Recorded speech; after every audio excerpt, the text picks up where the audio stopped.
என்னுடைய பேரன்பிற்கும் பெரும் நம்பிக்கைக்கும் உரிய என் உடன் பிறந்தார்கள். நாம் தமிழர் கட்சியினுடைய அரசியல் புரட்சி படை அதனுடைய முன்கள போராளிகளாக களத்திலே நிற்கிற உங்களுக்கு நாம் ஒரு மாறுதல் என்கிற ஒரு மகத்தான கனவை கொண்டு இந்த மண்ணிலே ஒரு மாற்று அரசியல் புரட்சியை முன்னெடுத்து வருகிறோம். இந்த கனவு நம்முடையதல்ல, முன்னம் தோன்றிய நம்முடைய மூத்தவர்களுடைய கனவு. நம்முடைய மறையோன் வள்ளுவ பெருமகனார் அவர் பகுத்து வகுத்து தந்த வழித்தடம். குடிதழி கோலோச்சும் மாநில மன்னன் அடிதொழி நிற்கும் உலகு, உருவசியும் ஓவா பிணியும் செருவகையும் சேராது இயல்வது நாடு, முறை செய்து காப்பாற்றும் மன்னவன் மக்களுக்கு இறை என்று வைக்கப்படும். ஒரு அரசன் இறைவனைப் போல இருந்து ஆட்சி செய்ய வேண்டும். கேட்கிறவனுக்கு மட்டும் கொடுப்பவன் அவன் தலைவன். இறைவன் கேட்கும் திறனற்ற உயிர்களுக்கும் கொடுப்பான். மரம் செடி கொடி புல்லு பூண்டு பூச்சி வண்டு நாய் நரி ஆடு மாடு யானை ஒளி சிங்கங்கரடி எல்லாத்துக்கும் கொடுப்பான் உலகத்தில். அவன் சூரிய ஒளியைப் போல, கடலை போல, நிலவை போல, மழையை போல, காற்றை போல இருக்கணும் ஒரு மன்னன், ஒரு அரசன், ஒரு தலைவன். அதை தான் நம்முடைய பெருமகனார் முறை செய்து காப்பாற்றும் மன்னவன் மக்களுக்கு இறை என்று வைக்கப்படும் என்று அந்த கனவை சுமந்து நிற்கிறோம். ஒரு சாதிக்கு, ஒரு மதத்துக்கு, ஒரு மொழி இனத்துக்கு அப்படி ஆட்சி செய்ய முடியாது. நாம் உலக பொதுமைக்கான அரசியலை முன்வைக்கிறோம். அந்த தகுதி, அந்த உரிமை, அந்த நேர்மை உலகில் தமிழ் பேரினத்துக்கு மட்டும்தான் உண்டு. ஏன்னா யாதும் ஊரே யாவரும் கேளீர் என்று சொன்னது நம் தாய் தான், தமிழ் தாய். அதற்கு முன்னமும் பிறப்பு ஒக்கும் எல்லா மனிதருக்கும் என்று பாடியிருக்க முடியும். எல்லா உயிருக்கும் என்று போதித்தவன் நம் மூதாதை. பகுத்துண்டு பல் உறவுகள் என்று சொல்லியிருக்க முடியும். பல் உயிர்கள் என்று பாடித்தந்தது அதனால்தான். வாடிய பயிரை கண்டபோதெல்லாம் வாடினேன் என்று வள்ளலார் பெருந்தகை நமக்கு சொல்லித்தந்ததும் அதைத்தான். காக்கை குருவி எங்கள் சாதி, நீள்கடலும் மலையும் எங்கள் கூட்டம் என்று பாட்டன் பாரதி பாடியதும் அதைத்தான். புதியதொரு உலகம் செய்வோம், கெட்ட போரிடும் உலகத்தை வேரோடு சாய்ப்போம், பொது உடைமை கொள்கை திசையிட்டும் சேர்ப்போம், புனிதமோடு அதை எங்கள் உயிரென காப்போம் என்று நம்முடைய தாத்தா பாவேந்தன் பாடியதும் அதைத்தான். பாராடா உன் மானுட பரப்பை, மானுட சமுத்திரம் நான் என்று கூவு, விசால பார்வையால் விழுங்கடா மக்களை, உலகம் தழுவி நேசித்தின்ற பேரினத்தின் பிள்ளைகள் நாம். கம்பன், கபிலன், இளங்கோ, வள்ளுவன் எல்லான முன்னவர்களும் உலகு உலகு உலகு என்றுதான் பேரன்பு கொண்டு ஆறத் தழுவி நேசித்து நின்று வாழ்ந்தார்கள். அந்த வழியில் வந்த பிள்ளைகள் நாம். இன்னைக்கு இந்த முன்னவர்களின் கனவுகளை எல்லாம் ஒற்றை உருவமாக ஒருவன் தூக்கி சுமந்தான். அவன் சமகாலத்தின் நம் முன்னவன், நம்முடைய அண்ணன் மேதகுவே பிரபாகர் அவர்கள். நம் உயிருக்கு நிகரான அந்த தலைவனின் சுமந்து நின்ற உன்னதமான கனவை அடுத்த தலைமுறை தமிழ் பிள்ளைகளுக்கு கையளித்தார். அதை உங்களுடன் பிறந்தவன் நான் உங்களுக்கெல்லாம் பகிர்ந்து சிறு சிறு சுமைகளாக சுமத்தினேன். அதை சுமந்து கொண்டு மிகுந்த முனைப்போடு தன்னலமற்ற களத்திலே பாய்கிறீர்கள். எனக்கு பெரிய நம்பிக்கையும் மகிழ்ச்சியும். இங்கே நமக்கு குறை என்றால் பொருளாதார வலிமை இல்லை. ஊடகங்கள் நம்மை மறைக்கும், ஆதரிக்காது. காரணம், ஒரு தேசிய எழுச்சி, ஒரு மாற்று அரசியல் புரட்சி ஏற்கனவே இருந்த கோட்பாடுகளில் இருந்து அதை தகர்த்து புதிய ஒரு கட்டமைப்பை செய்யும்போது அதை அவர் ஏற்க மறுப்பார்கள், எதிர்ப்பார்கள். அப்போது நம்ம ஏற்கனவே இருக்கிற கோட்பாடுகளோடு இசைந்து போக முடியாது. அதை தகர்த்து புதிய ஒன்றை கட்ட நினைக்கிறவன் ஏற்பார்கள், எதிர்ப்பார்கள், ஆதரிப்பார்கள், அருவருப்பார்கள். அதையெல்லாம் பார்க்க முடியாது. அப்படி பார்த்துருந்தா உலகம் இவ்வளவு மாறுதல்களை சந்திச்சிருக்காது. அப்போது அதுக்கு ஒரு போர் வீரனை விட துணிவும் வீரமும் தேவைன்னு ஐயா இறை என்பது சொல்கிறாங்க. அதுதான் நம்ம செஞ்சிட்ருக்கோம். மாறுதல் என்பது மகத்தான ஒன்று. அதை எல்லா மக்களும் விரும்புகிறார்கள். ஆனால் மாறுதல் நிகழ்வதற்கு கொஞ்சம் காலம் எடுத்துக்கிறது. அது வரைக்கும் பொறுத்திருக்க முடியாத மக்கள் இருப்பதை சகித்து கொண்டு வாழ பழகிக் கொள்கிறார்கள். அதனால் மாறுதல் என்பது உருவாகாமலே போய்விடுகிறது என்கிறார்கள். நாம் அப்படி போக முடியாது. நம்ம முன்னவர்கள் செய்த சமரசத்தை நாம் செய்ய தயாராக இல்லை. நமக்கு வரலாற்று பாடமாக எல்லாமாக நம்முடைய தலைவன் சமரசம் செஞ்சிருக்கலாம். பல நாடுகளின் தயவோடு விடுதலை பெற்று இருந்திருக்கலாம். 22 நாடுகளை எதிர்த்து நின்ற போதும் அவர் மண்டியிடலை. மண்டிட்டு வாழ்வதற்கு மானத்தோட மடியலாம், சரணடைந்து வாழ்வதற்கு சண்டையிட்டு சாகலாம். மானத்தமிழனுக்கு மரணத்தை விட மானமே பெரிது. அப்போது உயிரினும் மேலானது உரிமை என்று போராடி மாண்ட மறவர்கள் குலத்தில் வந்தவன் நம்ம. இப்போ நம்ம உங்களுடைய களப்பணி என்னைய ரொம்ப நெகிழ்ச்சிக்குள்ளாக்குது, எனக்குள்ள பெரிய உற்சாகத்தை தருது. ஒரு விதைத்தவன் எல்லா விதையும் முளைக்குதா என்று தான் பார்ப்பான். அது எவ்வளவு வேகமாக முனைப்போட வளருதுன்னு பார்ப்பான். அப்போ நான் தேர்வு செய்த விதை எல்லாமே சரியானதா என்றால் ஒரு நம்பிக்கை, ஒரு உற்சாகம் வரும், இது வரும். அது மாதிரி தான் என்னுடைய தேர்வு. உங்களுக்கு தெரியும், நம்ம பொறுக்கு விதை மரபினர்கள் கட்சியில் எவ்வளோ பேர் இருக்கலாம், பாடுபட்டுருக்கலாம். அதையெல்லாம் தாண்டி கூட நான் தகுதி வாய்ந்தவர்களை அங்கங்குமா எடுத்து கொண்டு வந்து விதைச்சிருக்கேன். அதில் சில பேருக்கு வருத்தம் இருக்கலாம். அப்படி இல்லை, லட்சியம் வெல்லணும், அதுக்கு என் கட்சி வெல்லணும், நான் தான் வெல்லணும்னு நினைக்கிறேன் நல்ல தளபதி. அப்போது கட்சியில் நான், கட்சிக்காக நான், அவன்தான் கட்சி, கட்சியே நான், அது சரியாக வராது. இங்கே கட்சியை பயன்படுத்தி கொள்கிறவன், கட்சிக்கு பயன்படுறவன், 2 பிரிவு தான். கட்சிக்கு பயன்படுறவன் தான் படைக்கு சரியான தளபதி. அப்போ அப்படிப்பட்ட தேர்வில் தான் உங்களை எல்லாம் களத்தில் நான் நிறுத்தியிருக்கேன். என் தேர்வு சரியானது என்பதை எல்லாரும் ஏற்றுக்காங்க, பாராட்டிட்டாங்க. தகுதியற்ற ஒருவரை நான் நிறுத்துறதில்லை, கோடிட்ட இடத்தை நிரப்புறதில்லை எப்போவுமே. அப்போது இப்போ நமக்கு இன்னைக்கு நாளைக்கு தான் இருக்குது. கடுமையாக உழைச்சிட்டிங்க. இந்த 2 நாளும் இன்னும் ஈடுபாட்டோட கடலையே தாண்டிட்டீங்க. கரைதான் இருக்குது. உழைங்க. நம்மக்கிட்ட இருக்கிறது ஆகச்சிறந்த கோட்பாடு, கருத்தியல். அதை செயல்படுத்துவதற்கான கடுமையான உழைப்பு, வேறு எதுவும் நமக்கு இல்லை. இதை உள்வாங்கிக் கொள்கிற தன்மானமும் இனமானமும் கொண்ட நம் இன சொந்தங்கள் இருக்காங்க. இன்னும் இருக்காங்க. அவங்க நம்ம இதயத்துக்குள்ளே இருக்காங்க. நம்ம அவங்க இதயத்துக்குள்ளே போகிற வரைக்கும் தான் வெற்றி தாமதிக்கும். எப்பவுமே மண்ணை ஆளணும்னு நினைக்கிறவன் மக்களின் மனத்தை முதல்ல வெல்லணும். இனத்தை ஆளணும்னு நினைக்கிறவன் மக்களின் இதயத்தை வென்று ஆளணும். அதை விட்டால் வழி கிடையாது. இப்போ அதை தான் நம்ம செஞ்சுக்கிட்டு இருக்கோம். இங்கே நமக்கு முன்னைக்கு முன்னே நீங்கள் பார்க்குறீங்க, நம்ம திரள் நிதின்னு கேட்கும்போது ஏளனமாக பேசுனது இருக்குது. அது எப்போவும் பேசுவாங்க. திருட்டு நிதிக்கு திரள் நிதி எவ்வளவோ மேன்மையானது. ஒரு மக்கள் இயக்கம் எல்லாவற்றையும் மக்களை சார்ந்தான் இருக்க முடியும். வலிமையும் வளமையும் இனமும் பணமும் மக்களாக தான் இருக்க முடியும். அதுதான் லாவோட்ஸ் சொல்கிறார். மக்களிடம் செல், மக்களிடம் கற்றுக்கொள், மக்களுக்கு கற்றுக்கொடு, மக்களிடம் என்ன இருக்குதோ அதை வச்சு தொடங்குங்கிறார். அவனுடைய கனவு தலைவனே தேவைப்படாத ஒரு சமூகத்தை உருவாக்குது. எல்லாத்தையும் வென்ற பிறகு இது யார் செஞ்சதுன்னா மக்களை சொல்லு நாங்கள் தான் செஞ்சோம்னு அப்படிப்பட்ட சமூகம் படைக்கிறது தான் லாவோட்ஸோட கனவு. அதான் நம்ம கனவும் கூட. அதுதான் நம்ம இது நான் செஞ்சேன் அப்படின்னு நாங்கள் செஞ்சோம். மக்கள் தான் மகத்தானவர்கள். ஏன்னா உலகெங்கும் மாறுதல்களை புரட்சியை முன்னெடுத்த மன்னனோ மந்திரியோ செல்வந்தனோ இல்லை, சாதாரண மக்கள் தான். உங்களுக்கு தெரியும். அப்படி தான் ஆபிரகாம் லிங்கன், அப்படி தான் Martin Luther king, Malcolm x, அப்படி தான் அம்பேத்கர், அப்படி தான் புத்தன், அப்படி தான் பூலே, அப்படி தான் இறைமகன் இயேசு, அப்படி தான் நபிகள். எல்லோரும் சாதாரணமாக வந்து தான் உலகில் இவ்வளோ பெரிய மாறுதல்களை. அப்படி தான் மார்க்ஸு, ஏங்கல்ஸு, இங்கர்ஸால் எல்லாம் அப்படி தான் சாக்ரட்டிஸு, பிளாட்டோ, அரிஸ்டாட்டில் எல்லாம். அப்போ அதெல்லாம் நீங்கள் வாய்ச்சி நேச்சு சுவாசிச்சுட்டு இருக்க பிள்ளைகள். அப்படி தான் நம்முடைய தலைவர்.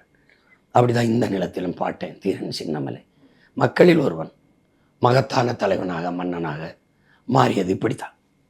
வரலாறு எந்த ஒரு தலைவனின் வருகைக்காக காத்திருந்ததில்லை. இருப்பதில் ஒருவனை தேர்வு செய்து அவன் கையை பிடித்து கொண்டு நடந்து செல்லுங்கிறான். அப்படிதான் நம்மளை கூட்டிகிட்டு போகுது காலம். இப்போ நீங்களே களத்தை பார்க்குறீங்க. சின்ன சின்ன பிள்ளைங்க, பச்சை பிள்ளைங்க உண்டியலை சேர்த்து கொண்டு வந்து காசை போட்டு வந்து கொடுக்கணும்னு எண்ணம். கொடுக்கும்போது பெரியப்பா எப்படியாவது நீங்கள் வென்றுங்க, எங்களுக்காக வென்றணும், நமக்கு நாம் ஜெயிக்கிறோம் பெரியப்பா அப்படின்னு சொல்கிறது, எங்களுக்காகவாது வெல்லுங்க என்று சொல்கிறது. பெரியவங்க தாய்மார்கள் அவங்கெல்லாம் வந்து பணத்தை கொடுத்து ஐயா எப்படியாவது ஜெயிச்சு வந்து நாட்டை காப்பாற்றுன்னு சொல்கிறது. ஒரு முடிவெற்ற தம்பி உங்களுக்கு சொல்லியிருக்கேன், 5000 கொண்டு வந்து கொடுக்குறான், 5 நாள் சேமிச்சுங்கிறான். ஒரு மின் பணியாளர் எலக்ட்ரிஷியன் ஒரு 50 ரூபாய் கொடுக்குறான். 10 ரூபா, 5 ரூபா, 500 ரூபா, 1000, 2000 நம்ம மக்கள். அது எவ்வளோ மாண்புமிக்க மக்கள் நம் சொந்தங்கள்னு காட்டுது. முன்னைக்கு முன்னே மக்களின் மனத்துக்குள்ளே நம்ம போய் அந்த இதயத்தை வெல்ல தொடங்கியிருக்கோம். இன்றைக்கி உலக நாடுகளில் பரவி வாழ்கிற நம்ம இன சொந்தங்கள், குறிப்பாக பிரித்தானியாவில் லண்டனில் அந்த நாடாளுமன்றத்துக்கு முன்னாடி எத்தனை நம் சொந்தங்கள் கூடி அங்கிருந்து நமக்காக பதாகைகளை ஏந்தி, கை பதாகையில் நீங்கள் தயவு செய்து விவசாய சின்னத்திற்கு நாம் தமிழர் கட்சிக்கு வாக்கு செலுத்துங்கள்னு கேட்குறதெல்லாம் ஒரு பெரிய மாறுதல், பெரிய மாறுதல். உலகத் தமிழ் சமூகம் ஒரே அரசியல் கொடைகளை இணையுதுங்கிறது வரலாறு இதுவரை நடக்கலை, இதுவரை நடக்கலை. இப்போ நடக்க தொடங்குது. ஏன்னா காலம் நம்மளை உருவாக்கியிருக்கு, வரலாறு இந்த வழி கொடுத்து பயணிக்க சொல்லுது. அதனால் நீங்கள் மிகுந்த நம்பிக்கையோடு இருக்கணும். நீங்கள் பார்க்குறீங்க மிகப்பெரிய மாறுதல்கள் இங்கே நிகழுது. இப்போ நான் நிற்கிற இந்த காரைக்குடியில் பார்க்கும்போது நெகிழ்ச்சியாக இருக்குது.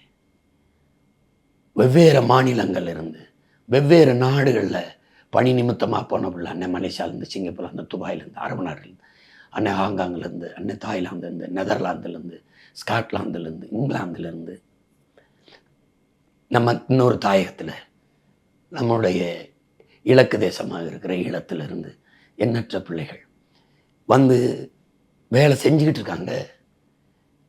ஒரு வாரமாக இங்கே தான் இருக்கிறேன்னு சந்தித்து சொல்லும்போது நம்மளால் அதை ரொம்ப நம்பிக்கை தருது. உலக தமிழ் சமூகம் விழித்து கொள்ள தொடங்கிடுச்சு. தலைவர் சொல்கிறார்ல, விழிப்புணர்வை விடுதலையின் முதல் படின்னு. ஐயா இறையன்பு கூட அதை வலியுறுத்துகிறாங்க. விழிப்புணர்வற்ற சமூகத்தில் நடிப்பனுக்கே முதலிடம் கிடைக்கும்னு. இது உங்களுக்கு தெரியுது, எல்லாமே அப்படி தான் இருக்கும். அப்போ நம்ம என்ன, நம்மளை புறக்கணிக்க வாய்ப்பு இல்லை. மக்களுக்கு எல்லாவற்றிலையும் சரியாக இருக்கும். இங்கே சாதி பேசி, மதம் பேசி, சாராயம் கொடுத்து, பணம் கொடுத்து அரசியல் செய்கிற அரசியலை நம்ம செய்ய வரல. சரித்திரத்தை மாற்றி எழுதணும்னு வந்திருக்கோம். வரலாற்றில் மாபெரும் புரட்சியை உண்டு பண்ணணும்னு வந்திருக்கோம். எங்கள் திருநாட்டில் எங்கள் நல்லாட்சின்னு சும்மா நம்ம பாட்டையும் சொல்ல, நம்ம தாத்தையும் சொல்ல, அது ஒரு பெரிய கனவு. அதை நம்ம செய்ய நினைக்கிறோம். இப்போ இங்கே 100 விழுக்காடு சரியாக இருக்குன்னு நினைக்கிறோம். நம்ம ஆட்சி எப்படி இருக்குன்னு அச்சில் காணொலி ஆவணத்தினை கொடுக்குறோம். சரிவாதி பெண்களுக்கு அவங்களுக்கு உரிய உரிமையை அவங்க எடுத்துக்கிறாங்க, நம்ம அனுமதிக்கிறோம். நமக்கு உடன்பாடு இல்லை. பெண் அடிமைத்தனம், விடுதலை, உரிமைன்னு பேசுகிறதுல உடன்பாடு இல்லை. உரிமைனா யார்கிட்ட இருந்துச்சு? அந்த உரிமை நீ எத்தனை நாளைக்கு பேசிக்கிட்டே இருப்பாங்கிற ஒரு கேள்வி இருக்குது. இந்தியா இப்போ தான் 33 விழுக்காட்டுக்கு இன்னும் பேசிக்கிட்டு இருக்கு. சிவனை வணங்குவாங்க, ஆனால் 33 விழுக்காட்டுக்கு பேசி கொண்டு இருப்பாங்க. இப்போ நமக்கு அது இல்லை. அது அவங்க உரிமை. அவங்க எடுத்துக்கிறாங்க, நம்ம கையொட்டி ஆர்ப்பரித்து மகிழ்கிறோம், அவ்வளோதான். அதில் எந்த பெருமையும் இல்லை. நம்ம பிறவி கடமை செய்கிறோம். பெண்கள் நம் குலதெய்வங்கள் கொடுத்த விடுதலை தான் நாம் எல்லாம் பூமியில் உழவி கொண்டிருக்கோம். உங்களுக்கு தெரியும், என் பிள்ளைகளுக்கு தெரியும், உடன் பிறந்தாருக்கு தெரியும். அதில் நமக்கு எந்த பெருமையும் இல்லை. நம்ம கடமை இதை செய்கிறோம். ஒடுக்கப்பட்ட தமிழ் சமூகம் இருக்குது. விடுதலை பெற்ற 80 ஆண்டுகால இந்தியாவில் அங்கீகரிக்கப்படாது இந்த நாட்டில் பிறமொழியாளர்களுக்கு எவ்வளவு அரசியல் அதிகாரம், செல்வாக்கு, ஆட்சி அதிகாரத்தில் பங்கெல்லாம் இருந்திருக்கு. தொழில், வர்த்தகம், கல்வி நிறுவனங்கள், மருத்துவ நிறுவனங்கள் எவ்வளோ மேம்பட்டிருக்காங்கன்னு தெரியும். ஆனால் பண்டைய காலம் தொட்டு ஒத்ததறிவார் உயிர் வாழ்வார், மற்றெல்லாம் செத்தாரில் வைக்கப்படுங்களா. வள்ளுவ பெருமன்னர் சொல்கிறார், வேளாண்குடி மகனும் இருக்கணும், வேளார் இருக்கணும், குயவர் இருக்கணும், வண்ணார் இருக்கணும், நாவிதர் இருக்கணும், தச்சர் இருக்கணும், பண்டாரம் இருக்கணும், எல்லாரும் இருக்கணும், மீனவன் இருக்கணும். எல்லாரும் இருக்கணும். எல்லாரும் ஒன்றா இணைந்து இசைந்து ஒருங்கிணைந்து வாழ்வது தான் சமூகம். அதை ஒத்ததறிவான் உயிர் வாழ்வான் மற்றெல்லாம் செத்தாருள் வைக்கப்படுங்கிறவள எத்தனை ஆயிரம் ஆண்டுக்கு முன்னாடி பாரு. எல்லாரும் புறக்கணிக்கப்படாமல் அங்கீகரிக்கப்படணும். ஒரு தேசிய இன விடுதலைக்கு அரசியலை முன்னெடுக்கிற மகன் இதையெல்லாம் செய்யலைன்னா அது அர்த்தமற்றது. நம்ம நிலத்தில் நிற்கிற நாம் பிற மொழிவழி தேசிய இனங்களை பகை இனங்களாக்கி கொண்டு நம்ம இனத்தின் விடுதலை வெல்ல முடியாது. அதனால் எல்லா இனங்களையும் சேர்த்துக்கிறோம். நாம் பிற மாநிலத்தில் வாழும்போது அப்படி தான் வாழ்கிறோம். அந்தந்த மாநில மக்கள் எடுக்கிற பிரிட்டனில் நம்ம பிள்ளைய எம்பி ஆகுதுன்னா அந்த நாட்டு அரசியல் தான். கனடாவில் நம்ம பிள்ளைய பொறுப்புக்கு வருதுன்னா அந்த நாட்டு அரசியலில் தான். அப்படி தான் நம்ம அவங்க இருக்கணும். அப்படி இல்லை நம்ம தமிழர் நிலம் வளம் காடு மலைன்னு பேசும்போது அவங்க அதை விமர்சிக்கிறாங்க, எதிர்க்கிறாங்க. நம்ம மொழி சிதைந்தழிஞ்சிருச்சு மீட்கணும் போது இவங்க தமிழ்னு பேசுவாங்க. இப்படி பேசுகிறதுல தான் நமக்கு முரண் வருது. ஆனால் அதையும் தாண்டி நம்ம நின்று வெல்லணும். நம்ம ஒரு புள்ளியிலேருந்து தொடங்குறோங்கிறது உங்கள் எல்லாருக்கும் தெரியணும். ஏன்னா நம்ம மொழி சிதைஞ்சு அழிஞ்சிருச்சு, ஒத்துக்கணும். நம்ம தமிழர்கள் இல்லை, நம்ம தமிழர்கள், நம்மகிட்ட தாய்மொழி இல்லை, வரலாறும் இல்லை, தொன்று தொட்ட வழிபாடும் இல்லை, தொன்று தொட்ட வேளாண்மையும் இல்லை, என் விதையே இல்லை. இருந்த நீர்வளத்தையும் இழந்தோம், நிலவளத்தையும் இழந்துகிட்டு இருக்கோம். எல்லாம் நச்சு ஆலைகள், நச்சு காற்று, நச்சு நீர், நச்சு உணவு. அதனால் பிறக்கிற குழந்தை புற்றோட வருது. இப்போ நம்ம பிள்ளையை பிரசவம் பார்க்கல, குழந்தைய பிரசவம் பார்க்கல, புற்றுநோயை பிரசவம் பார்த்துட்ருக்கோம். இது மாறணும். மாற்றணுன்னா நம்ம கையில் தான் இருக்குது. நமக்கு ஒரு வாய்ப்பு தான் இருக்குது. எப்படி பார்த்தாலும் வெற்றிக்கு ஒரே ஒரு வழி தான் இருக்குது, கடுமையான உழைப்பு. அதை தவிர உங்ககிட்ட இல்லை, என்கிட்டே ஒன்றும் இல்லை. நீங்கள் உழைங்க. நம்ம சத்தியத்தின் மக்கள் தலைவர் எனக்கு கற்பித்தார். நாம் சாதாரணமானவர்கள், சாகலாம், தோற்கலாம். சரித்திரத்தில் சத்தியம் தோற்றதாக செய்தி இல்லைப்பா. சத்தியம் ஜெயிக்கும். நாம் சத்தியத்தின் பக்கம் நிற்கிற மக்கள் ஒரு நாள் வெல்லுவோம். வரலாறு நமக்கு வழிகாட்டியாக இருக்கிறது, சத்தியம் நமக்கு சான்றாக இருக்கிறதுனாரு. அதே தான் உங்களுடன் பிறந்தவன் உங்களுக்கு சொல்கிறேன். சத்தியம் சான்றாக, வரலாறு வழிகாட்டியாக, முன்னவர்களின் கனவு நம்மளை வழிநடத்தி, நம்முடைய மூதாதை வள்ளுவ பெருமகனாரிலிருந்து எத்தனை நம் முன்னவர்கள் அவருடைய பெருங்கனவு அறம் சார்ந்து வாழ்ந்த ஆண்ட மறவர்களின் மக்கள் நாம். அவர்களுடைய கனவு எத்தனை ஆயிரக்கணக்கான மாவீரர்களின் ஆன்மா என்பது கனவு, இலக்கு. அவர்கள் மூச்சு காற்று உழவுற மண்ணில் தான் நாம் உழவிக் கொண்டிருக்கோம். நமது முன்னவர், நமது பாட்டன்கள் பூலித்தேவன், மருதுபாண்டியர், அழகுமுத்துக்கோன், சுந்தரலிங்கனார், தீரன் சின்னமலை, நம்ம அருமை பெரும்பாட்டியார், வேலு நாச்சியார், பண்டாரவன்னியன், பெரும்படு முத்துரையர், இப்படி எத்தனை பேர், எத்தனை முன்னவர்கள். மொழி செத்து விடக்கூடாதுன்னு செத்தவன், உலகத்தில் மொழி செத்து விடக்கூடாதுன்னு முதலாக செத்தவன் உலக வரலாற்றில் நம் பாட்டன் நடராஜனும் தாளமுத்தும் தான். அதுக்கப்புறம் தான் மற்றவன்லாம். மொழியை உயிராக நினச்சி வாழ்ந்த ஒரு இனம் அழிஞ்சிருச்சு. மீட்கணும், காக்கணும், சரி செய்ய முடியும். எல்லாத்தையும் சரி செய்ய முடியும். நம்மளால் சரி செய்ய முடியாது வள இழப்பு தான். மழையை மீட்க முடியாது, மணலை மீட்க முடியாது, எடுத்துட்ட மீத்தேன் எடுத்துட்ட நிலக்கரியை திருப்பி படைக்க முடியாது. அதை தடுக்கணும்னா நமக்கு வலிமையான அதிகாரம் வேணும். கூவுறோம், கூண்டுக்குள்ளே இருந்து கூவுறோம், சேவலாக நிற்கிறோம். கூரை மேலே ஏறிட்டு கூவணும். அதுக்கு தான் இந்த போர்க்களம். புரிஞ்சுக்கிட்டு நம்பிக்கையோட களத்திலுங்க. உங்கள் உழைப்புக்கு உரிய அளவுக்கு பொருளாதாரத்தில் அண்ணன் வலிமைப்படுத்த முடியாமல் இருக்கலாம். ஆனால் என்னுடைய வாழ்த்துக்கள் சம அளவில் 100 விழுக்காடு உங்கள் எல்லாருக்கும் இருக்குது. என்னால் இயன்றதை புரட்டி உங்களுக்கு கொடுத்துக்கிட்டு தான் இருக்கேன்.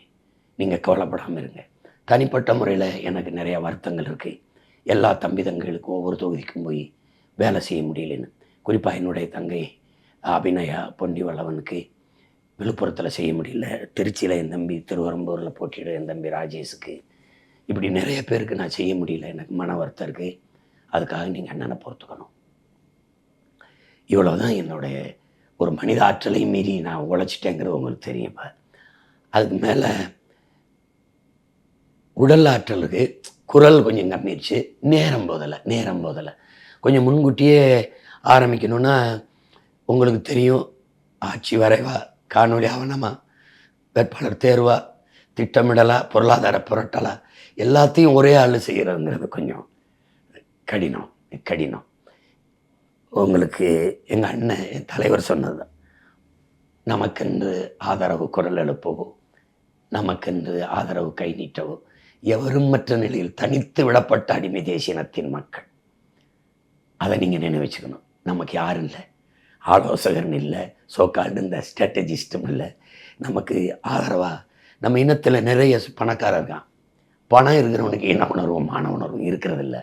இன உணர்வும் மான உணர்வும் இருக்கிற பணம் இருக்கிறதில்ல. இது ஒரு இயற்கை முரணாக இருக்குது. இது ஒரு முரணாக இருக்குது.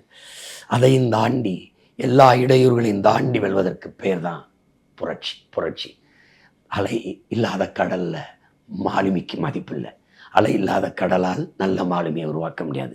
தடை இல்லாத படையில் எந்த மதிப்பும் இல்லை, ஒன்றும் இல்லை. அதில் போர்க்களத்தில் சுவை இல்லை. அதனால் துணிந்து களத்தில் போர் செய்யுங்க. மற்றவர்கள் ஒரு தேர்தல் களம், நமக்கு புரட்சிகர மாறுதலுக்கான அரசியல் போர்க்களம் இது. திராவிடமா தமிழ் தேசியமா மற்றதெல்லாம் விடுங்க. இங்கே போட்டி தான். ஊழல், லஞ்சம், உண்மை, நேர்மை. வாக்குக்கு பணம், பணத்துக்கு வாக்கு, இனத்துக்கு தூக்கம் நம்ம கோட்பாடு. வாக்குக்கு பணங்கிற இடத்துல மாண்புமிக்க ஜனநாயகம் படுகொலை செய்யப்படுது. கேடுகட்ட பணநாயகம் பல்லிழித்து சிரிக்குது. அதை நம்ம உடன்பட முடியாது. அது சரி வராது. அது ஜனநாயக துரோகம். அது பணம் அரசியலாகும்போது அங்கே பண்பாடு ஒழுக்கம் செத்து போகும். பண அரசியலானால் அங்கே மக்கள் சேவை செத்து லாப தேவை வந்துடும் முதலீட்டாளனுக்கு. சாதி அரசியலானால் அங்கே சகோதரத்துவம் செத்துரும். மத அரசியலானால் அவங்களுக்கு தெரியும் மனிதனையும் செத்துரும். அப்போ அரசியல் தான் எதுக்கு செய்கிறதுன்னு இருக்குல்ல. அதனால் அது நமக்கு உடன்பாடு இல்லை. அதனால் நீங்கள் நம்பிக்கையோட களத்தில் நில்லுங்க. உறுதியாக நம்ம வெல்லுவோம். புரட்சி என்பது இப்படி தான் எல்லா தடைகளையும் தாண்டி வெல்வது தான். எல்லா சோதனைக்கும், எல்லா வேதனைக்கும், எல்லா காயங்களுக்கும் ஒரே மருந்து தான் சாதனை.